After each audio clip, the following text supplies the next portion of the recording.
I were to ask the majority of Christians today what God has been speaking to them in the secret place, a lot of them would look at me really confused. Because the biggest lie that the enemy has spread, or one of the biggest lies the enemy has spread, is that God doesn't speak today.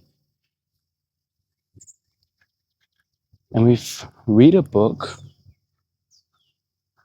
with 66 books about how God spoke.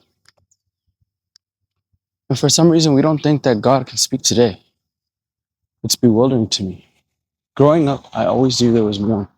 There was more to Christianity than church experience that every average American was having. Because I read a Bible where it talked about a God who healed, who performed miracles, who cast out demons. And I grew to love that God and desire that God. Many Christians aren't even opening their Bible, which is the number one place where God speaks. The Bible is the most accurate prophecy. And we don't take it as such. The Bible to many of us is just an accessory. It's just a book of good sayings, of good theology. But when I opened my Bible in 2021, I encountered a living God during the pandemic when all hope was lost.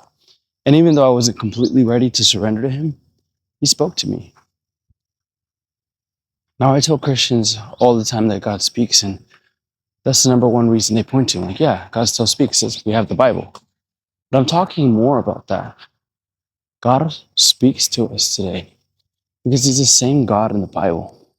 The Bible itself says that Jesus Christ is the same today, yesterday, and forever. So I would be crazy to think that God has changed in some way or some form. The fact is, God hasn't changed. He's still the same. He still works in miracles and signs and wonders. There's no indication in the Bible that these things have stopped.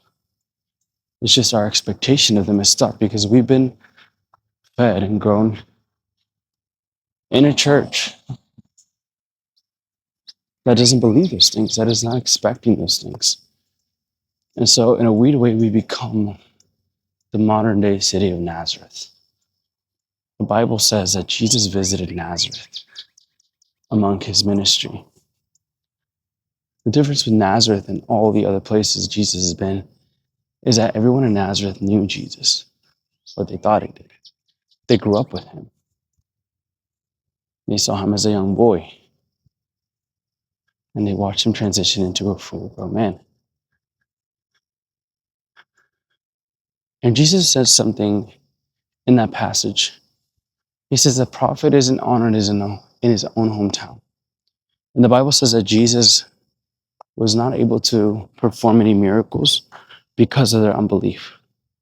See, because of their familiarity they had with Jesus, they didn't dare to believe that He was more than the carpenter boy that they saw growing up.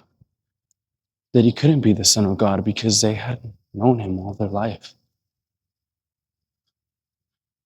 And so because they weren't creating an atmosphere of expectancy, they weren't expecting God to do anything to His Son Jesus.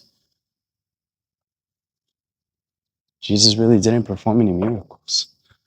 And it doesn't make God not sovereign. It doesn't make God not all-powerful. It just simply means that God doesn't go against our desires. He operates according to our faith. And so when I read that story, I think about the condition of the church here in the States, America. Many Christians don't believe that God speaks even. They don't believe in the casting out of devils. They don't believe that God still heals the sick. So what do we believe in? What Jesus do we believe in? Because we grew up hearing about Jesus, knowing Jesus, going to the altar call, going to the Jesus camps, having the camp experience where you felt the goosebumps. But how many of us have actually encountered God? The God of the Bible, the Jesus that the Bible speaks about, the Jesus that heals the lame, that heals the sick, the Jesus that commanded us to lay hands on the sick, the Jesus that commanded us to cast out devils. So we've grown in familiarity with the Jesus that we think is Jesus, but we haven't allowed him to reveal himself fully to us because we're happy with the idea that we have of him. We're content with the view we have of Jesus. And I think Jesus is challenging us to do more.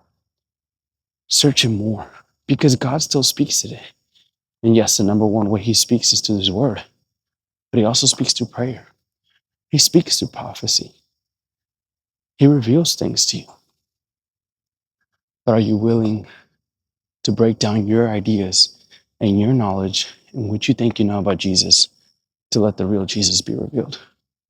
Or will you be like the city of Nazareth, content with your way of knowing him, never challenging your faith to know him more?